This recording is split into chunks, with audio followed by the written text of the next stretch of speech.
sokaklara, meydanlara baktığımızda Kürtler Rojavan savunması ile ilgili alanlara çıktılar.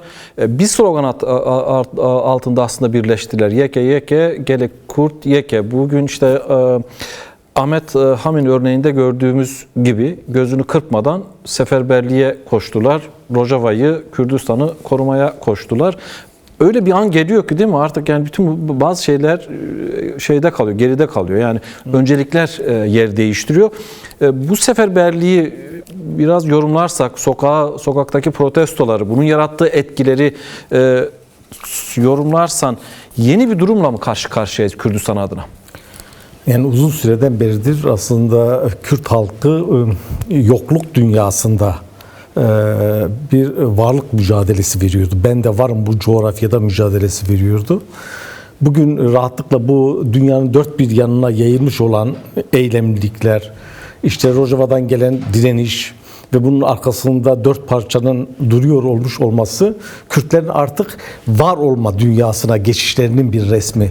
Yani hiçbir şekilde inkar edilemeyecek bir şekilde dünya kamuoyunun gündemine girmiştir. Kürtler olarak girmiştir.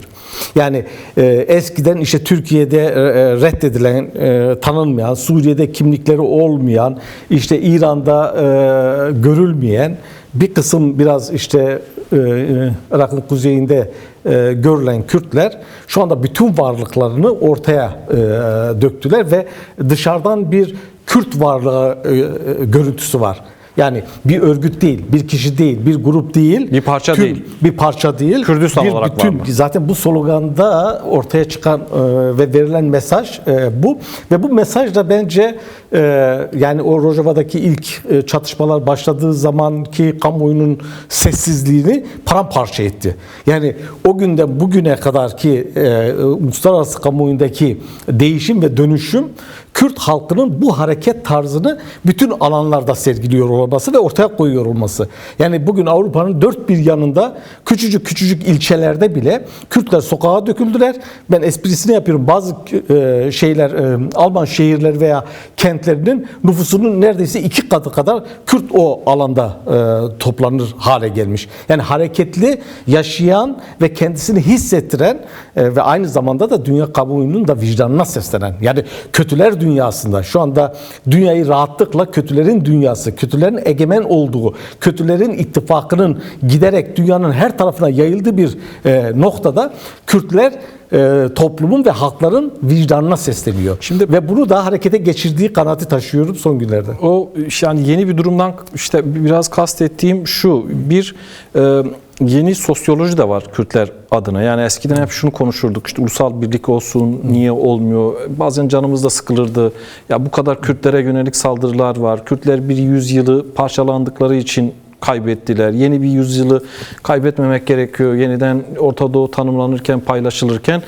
Fakat yani işte Rojava'ya saldırıyla birlikte, Rojava'nın savunması, Kobani savunmasıyla birlikte bambaşka bir tablo ortaya çıktı. Bugüne kadar bildiğimiz geçmişe ait ne kadar bagaj varsa, ne kadar ezber varsa tamamını yerle bir ettiler ve başka bir yere bir çıta koydular. Şimdi bundan geriye dönüş bu saatten sonra mümkün olur mu? Yani zaten bunu hissettiği için şu anda dünya kamuoyunun da dengeler üzerinde yeni konuşmalar ya da yeni belirlemeler ya da kendilerini yeniden konumlandırma ihtiyacı duyuyorlar. Eskiden diyelim ki bir gruba yönelik bir baskı olarak ya da bir gruba yönelik bir politika olarak gündemde olan siyaset birdenbire Kürtlerin tüm varlığını, ki ısrarla söylenen de bu. Yani Kürtlerin en büyük sorunu dünya kamuoyu nezdinde birlikteliğin resmini ortaya koyamamış olmalarıydı. Yıllardır da bu konuşuluyor. Hatta buraya da sığınıyordu bunlar, bu güçler. Demek ki Kürtler yan yana geldiğinde, birlik olduklarında gerçekten bir şeyler değiştirme gücünü bu son günlerdeki eylemlilikler ortaya koydular. O anlamda yani şunu da dikkate almak gerekiyor. Yıllardır verilen mücadeleler, Rojava'daki mücadele, Bakur'daki mücadele, Kürtlerdeki ulusal bilinci daha da geliştirdi. Daha da kabullenir, sahiplenir bir hale getirdi ve bunların tümünün tümünün bir yansımasını ve emeklerinin sonuçlarını aslında topluyoruz diyebiliriz. Yani Başur'daki Kürt mücadelesinin, Bakur'daki Kürt mücadelesinin, Rojava'daki Kürt mücadelesinin, Rojava'daki Kürt mücadelesinin ve orada hayatlarını Kürdistan için feda eden insanların aslında ruhu bugün o sokaklarda geziyor. Kürdün ruhu. Yani bu topraklar için canını verenlerin ruhu şu anda kendisini bütün dünyada hissettiriyor. Yani bu anlamıyla buradan dönüş olmaz zaten. Yani şöyle bir şey var. Kürtlere dayatılan şu anda nedir? Ölümlerden ölüm beğen. Yani bunun ötesinde Kürt'e vaat edilen bir şey var mı? Şehrine bak, Irak'ına bak, İran'ına bak, Türkiye'sine bak, Rojava'sına bak. Yani Kürt'ün yok edilmesi Peki, üzerine bir siyaset var ve bu siyasete karşı Kürtler topyekün bir karşı koymayı gerektiriyor. Dünyayı tamam bu şekilde sarstı, etkiledi ama bir de Kürtlerin düşmanları var. Yani daha doğrusu Kürt'le düşmanlık yapan devletler var.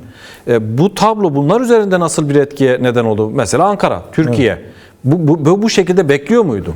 Yani Kürt denklemini yeniden gözden geçirmeleri gerekiyor. Yani şu anda Amerika'da içinde bu geçerli, Türkiye içinde, İran içinde, Irak içinde, Suriye içinde geçerli olan şeylerden bir tanesi artık bu yeni duruma yönelik yeni politikalar belirlenmesi gerekiyor.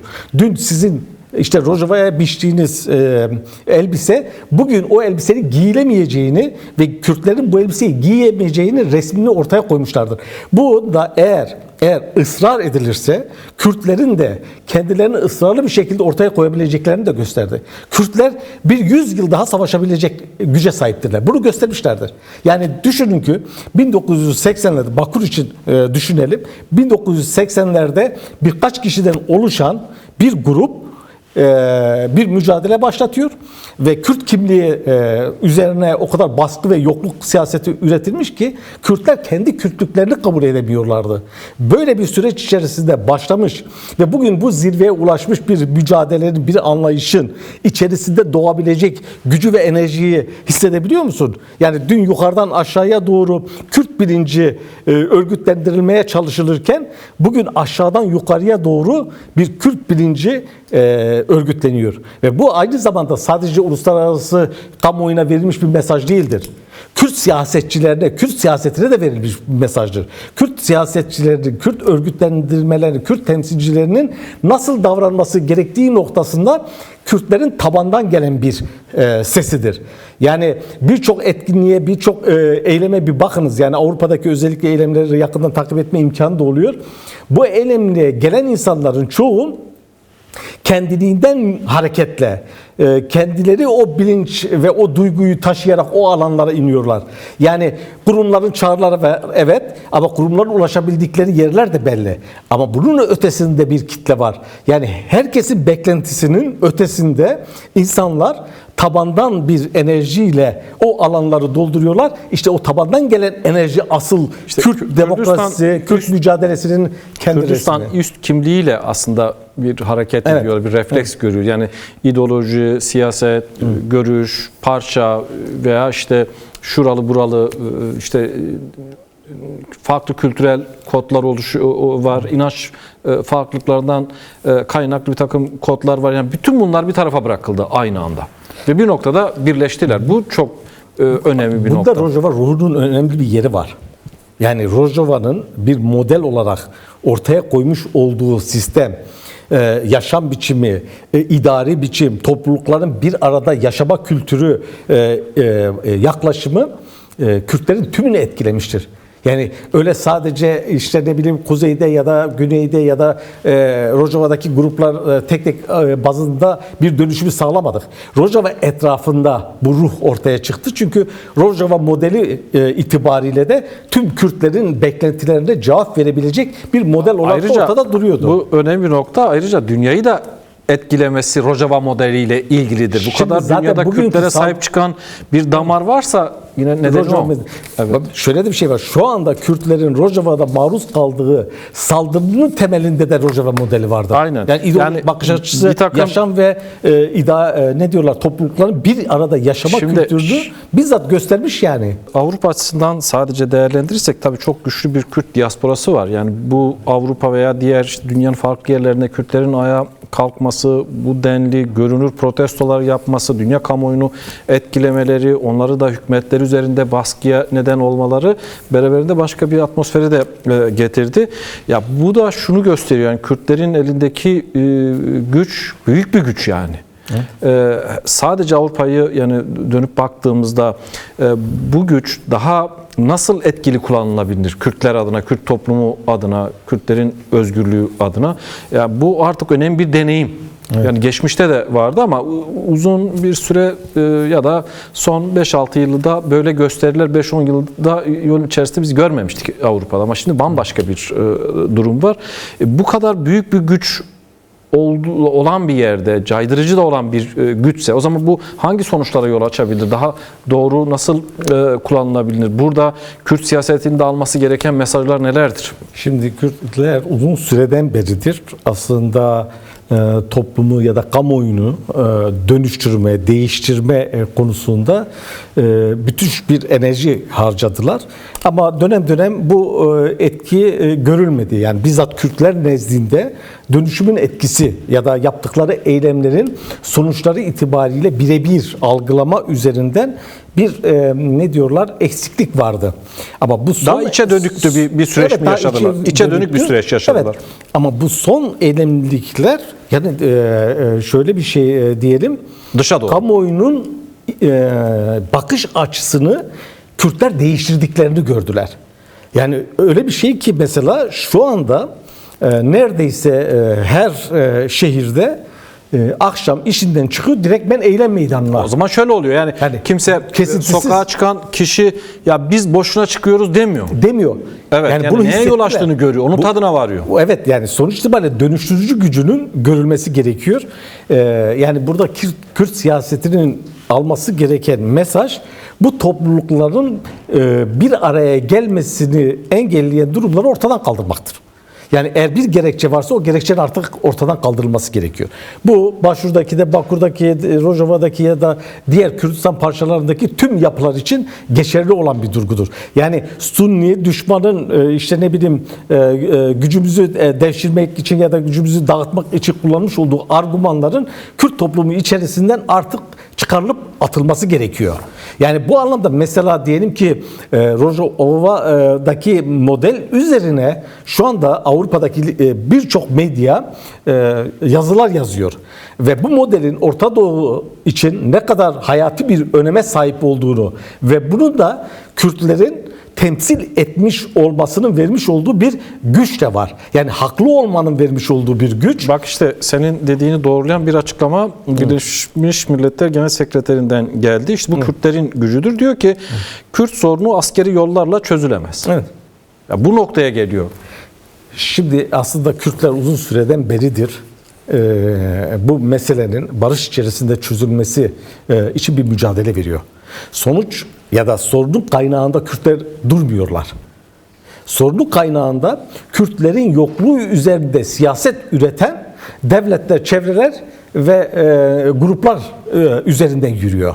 Bak şöyle bir durum söz konusu. Türkiye'de bir süreç başladı ve bu sürecin gelmesi gereken yer çatışmasız bir ortam ve birlikte yaşamın örgütlendirilmesi meselesidir.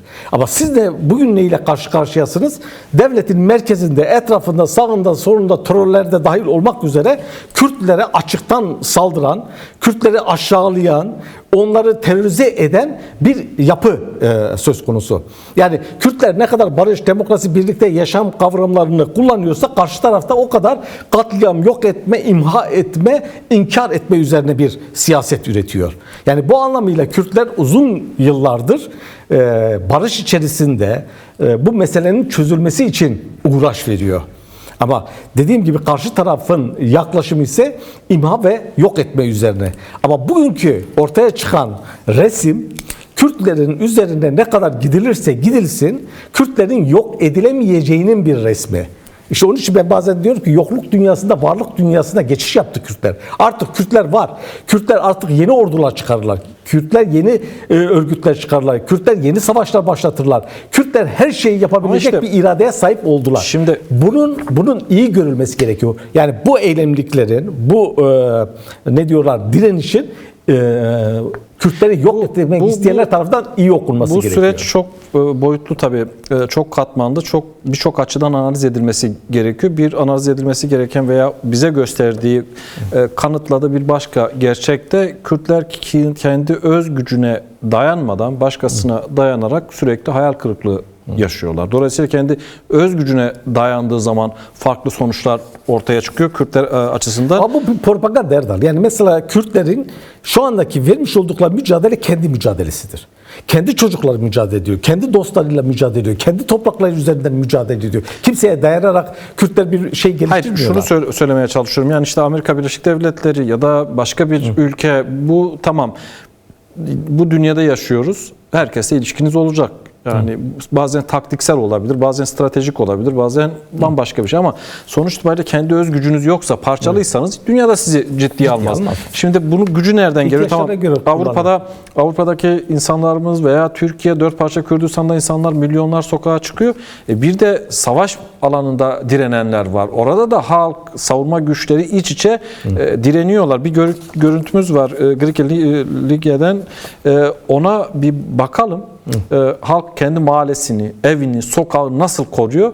Bu önemli bir model, önemli bir örnektir. Üzerine de biraz konuşalım bu.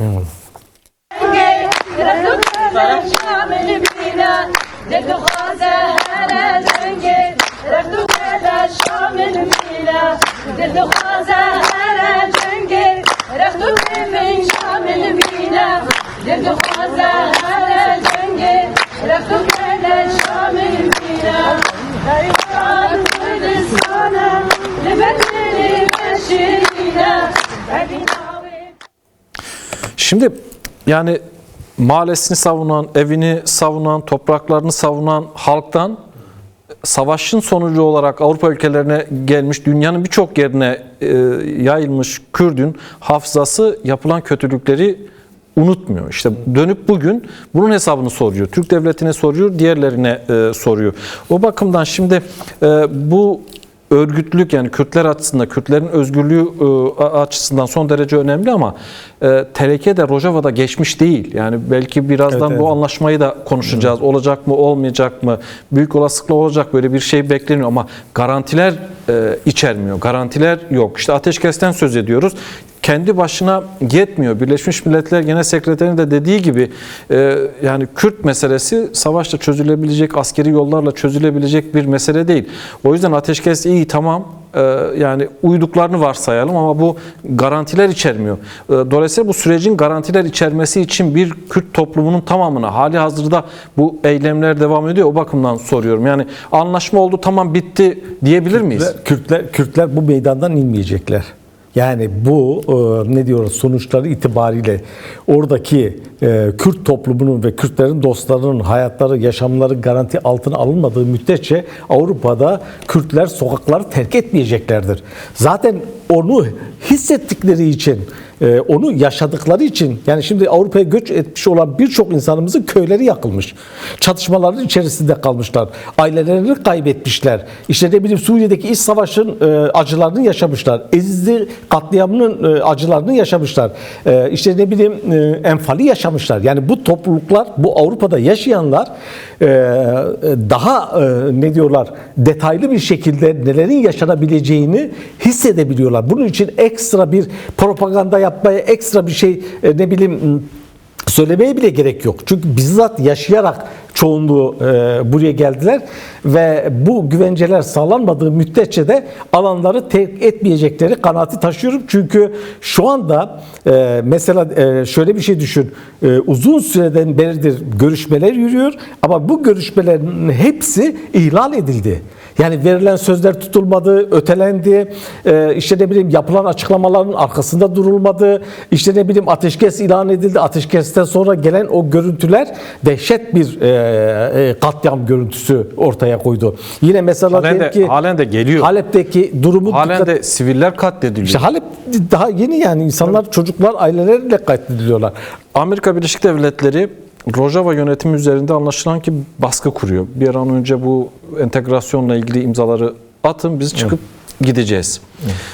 Fakat işte çıkıp gideceğiz de geride ne bırakıyorsunuz? Yani sadece Rojava ile ilgili değil, Orta Doğu'nun tamamıyla ilgili söylüyor. İşte Afganistan'ın örnekleri ortada. İşte Irak, Saddam sonrası durum ortada, tablo ortada. Yani demek ki yani garanti oluşturacak burayla ilgili yine Kürt halkının kendisidir. Bu birinci nokta. Bunu biraz yorumlamanı isteyeceğim. Diğeri de Türkiye sürekli bugüne kadar şu özgüven, tırnak içerisinde, özgüven içerisinde hareket etti. Ya işte Kürtler zayıfladı, artık eskisi gibi değiller, İstediğim gibi geriye çekebilirim. Yani hiçbir hak vermeyebilirim ya da en azına razı edebilirim. Şimdi bu noktayı hesap edemediler yani herhalde ki şimdi Türkiye'de de bir panik havası var. Ne oluyor anlamaya çalışıyorlar. Evet, yani dilini değiştirdiler. Yani onlar da değiştirdi yani. Evet, bunun sonucu olarak yani böyle bir tablo olduğunda not edelim. Şimdi Erdal, Orta Doğu'daki gelişmeleri Türkiye'deki süreçten bağımsız ele almamak lazım. Yani 27 Şubat çağrısını bu sürecin bir öngörüsü olarak ben okuyorum ve görüyorum. Çünkü uluslararası güçler içerisinde sağ eğilim güçlendi ve dünyada çok etkin bir hale geldi. Yani siyasetçiler öyle bir hale geldiler ki ırkçılık hayatın bir doğasıymış gibi okunuyor. Ya da işte Amerika gidiyor, işte Venezuela'da devlet başkanını alıp getirip hapsediyor. Yani böyle bir kanunsuzluğun ve hukuksuzluğun sürdüğü bir dönem ve sürecin okuması olarak görüyorum. Bir fırtına geliyor Orta Doğu'da ve bu fırtınada Kürtlerin sağ çıkabilmesi meselesi var. Yani millet şimdi şey gibi gösteriyor. Yani devletler, sınırlar vesaire üzerinden okumalar yapıyor ya da kapitalist değerler üzerinden bir okuma yapıyor. Ama bir fırtına geliyor ve bu fırtına içerisinde sağ kalmak çok kıymetli ve değerli bir şey. Yani bu fırtınadan sağ çıkmak. O zaman dur bir saniye Şükrü. O zaman sorun sadece Rojava değil. Daha büyük. Tabii. Tehdit de daha büyük aslında. Hayır, zaten Türkiye ne yapıyor şu anda? Türkiye ne yapıyor? Türkiye bu kötülükten kendisine bir fırsat çıkarıyor. Ve bunu bir saldırganlığa ve hukuksuzluğa dönüştürüyor. Ve bundan da besleniyor. Yani şimdi hukuksuzluğun egemen olduğu bir dünyada kim Türkiye Cumhuriyeti Devleti'nden hukuku soracak? Ya da kim mesela işte Jolani'den hesap soracak? Yani böylesine bir ortam ve süreç içerisinde Kürtlerin ortaya koymuş oldukları bugünkü tavır, işte ne bileyim uluslararası alanda mesela Kanada'daki yürüyüş dehşet bir yürüyüş, yani -35'te insanlar o fırtınada ısrarlı bir şekilde yürüyorlar. Yani o fırtınada yürümek aslında Kobani'de ateşe karşı savaşmak gibi bir şey. Yani sen doğaya karşı iradeni ortaya koyuyorsun, beklentini ortaya koyuyorsun. İşte bu bence Kürtlerin bu fırtınadan çıkacağının işaretidir. Şimdi eğer garanti bu aslında. Evet, garanti bu. Bu fırtınadan çıkacağının hissedilmesi, yani biz bu fırtına içerisinde Kürtleri bitiremeyiz noktası ya da işte bir Ermeni katliamında gündeme getirdikleri bir oldu bittiye getirip işte ne bileyim milyonları işte yok edip bu alanları temizleriz mantığının işlemeyeceğini gördüler. Çünkü Kürtler birlikteliklerini ortaya koydular. Mesela dikkat edersen Başur Kürdistan'daki eylemliliklere bakar isen halkın nasıl bir refleks içerisinde olduğunu, kendisinin nasıl bir tehdit altında olduğunu, bunu okuduğunu da rahatlıkla görebiliyoruz. Evet, şu anda işte ne bileyim İran'a kilitlenmiş bir siyaset, bundan dolayı işte ne bileyim Sunni bir blokun oluşturulması, işte İslamcı, yani şöyle bir şey de var, yani geçmişleriyle ilgili mesela o kadar tarihe gitmeye gerek yok. Yani daha dün Sovyetlere karşı işte mücahidin diye grupları beslediler. Ondan Taliban'ı çıkarttılar. Yine o süreç içerisinde besledikleri El-Kaide Amerika'nın desteğiyle ortaya çıktı. Daha sonra da Amerika'ya bu fırtına döndü. Ya da başka örnekleri bunu çoğaltabiliriz. İsrail'in Hamas ilişkisi. Yani Türkiye Cumhuriyeti Devleti'nin başbakanı İsrail'e gidip geldikten sonra adam şu açıklamada bulundu. Dedi ki İsrail bize bizzat dedi ki siz işte Filistin Kurtuluş Örgütü'ne ya da Filistin'e destek vereceğine Hamas'a verin dediler. Peki. Para akmak ve şey meselesinde. Bunlar ne oldu? Geldiler bu alanda buraya vurdular. Şimdi o anlamıyla geçmişten bugüne kadar kullandıkları bir aparatı tekrar harekete geçirdiler. O Soğuk Savaş döneminin aparatını, siyasal İslamcı yapılanmayı harekete geçirdiler. Bunu dünya bir tehdit olarak görüyor. Amerika bunun siyasetini üretebiliyor, İsrail bunun siyasetini Hatta işte bu ama dünya bunu bir tehdit olarak algılıyor. Cumhuriyet Senatör Gerham'ın sunduğu Kürtleri koruma yasası içerisinde bu var. Yani Kürtleri ortadan kaldırıyorsunuz. Bu Amerika Birleşik Devletleri'nin de milli güvenliğini tehdit eden bir durumdur. Halkın, Amerika Birleşik Devletleri iktidarlar bundan nemalanıyorlar. Şu anda Türkiye'de Kendi ifadesini söylüyorum. Yani bizim için de diyor ki bir milli güvenlik sorunudur. Türkiye'de savaşın derinleştirilmesinde Türkiye'deki fakir adamın, fukara adamın, o gecekonudaki adamın ne karı var? Sonuç itibariyle o adama gidecek olan para savaşa gidiyor. Ya işte savaşa öyle gittiği zaman kime gidiyor? Doğru. İşte o fukara İktidar adamı, çevresindeki silah tüccarlarına fukara gidiyor. adamı da işte bu büyük yalanlarla manipüle ediyorlar. Yani Aynen. gerçek bu.